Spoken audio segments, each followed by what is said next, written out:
What's good, everybody? Majin here. I hope everybody is enjoying their New Year's Day. So, in this video, I'm going to go ahead and give my top 5 video games of 2019. Now, if you watched my previous video, I didn't really get to play much games this year as much as I would have liked. Like I said, due to really extensive work schedule, a lot of traveling I did in 2019.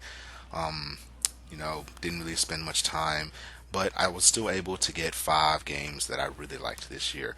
So, with that being said, I'm gonna go ahead and give you guys my top 5 video games of 2019. Let's go ahead and get into this right now.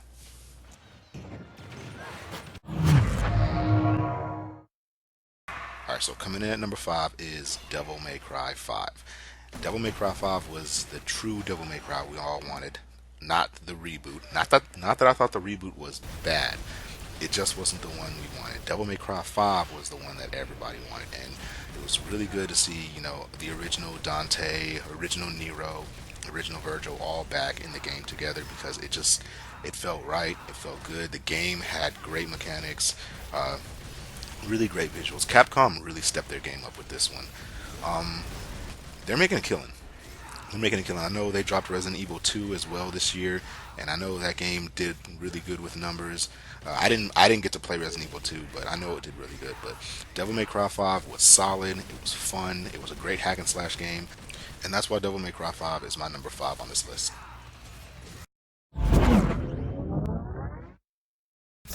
Alright, so coming in at number 4 is going to be Pokemon Sword and Shield, but in this case, Pokemon Sword because that's the one I had bought. And Pokemon Sword and Shield was a little tricky for me because it was I didn't know how to feel about this game whenever I was first playing it. I was really on edge. I was really just kind of like, man, I really don't know what to think because I didn't even do a first impressions when I bought this game.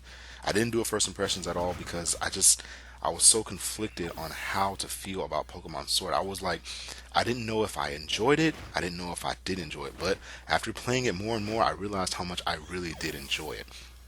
The starters were good. They were. I didn't think they were like absolutely great, but they were solid enough. Um, the new Pokemon, I thought some of the new Pokemon were good, even though Pokemon Sword and Shield really lacked in the water type Pokemon in this generation. The water type Pokemon in this generation just did not measure up at all. But catching Pokemon was way more enjoyable in this one. Um, the battling concept was still good. Obviously, the battling concept's always going to be the same. I didn't really care much for the whole Dynamax Pokemon thing. I thought that was a little kind of I thought that was kind of cheesy in a way. I didn't really care for that, but the gameplay was great. The exploration was well executed. I love how finally you can actually see the Pokemon instead of doing random encounters. Even though they have some of that in here, I loved how they put Pokemon you can see out in the grass now. I love that, and I thought that was great, and that's why Pokemon Shield is my number 4.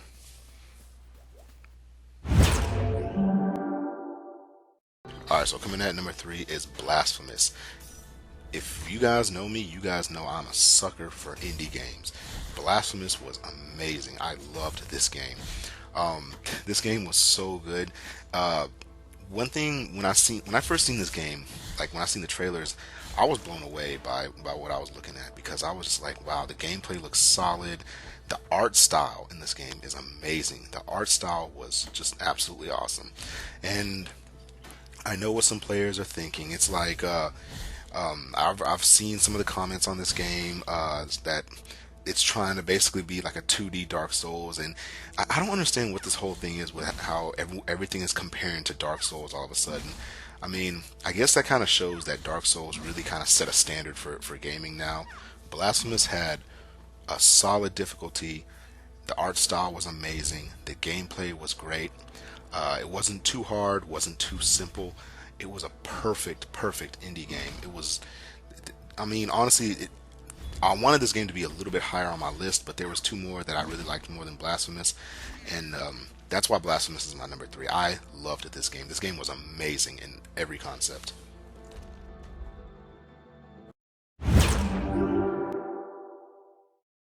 All right, so coming in at number 2 is Star Wars Jedi Fallen Order.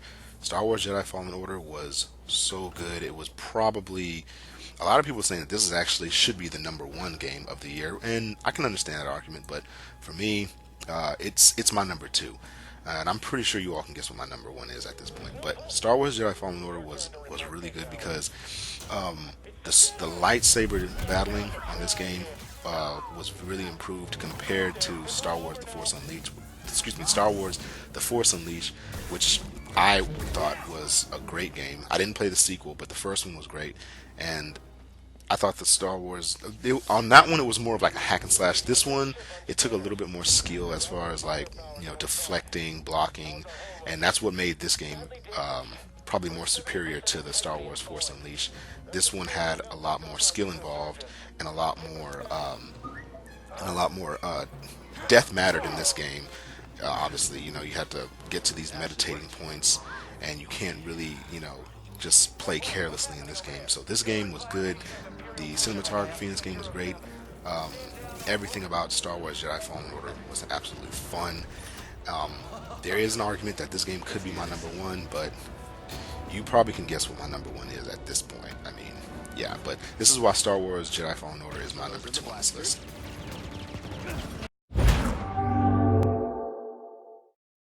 And coming at my #1 game for 2019 is Sekiro Shadows Die Twice. This game was pure fire. This game was a banger. Sekiro Shadows Die Twice was the perfect answer.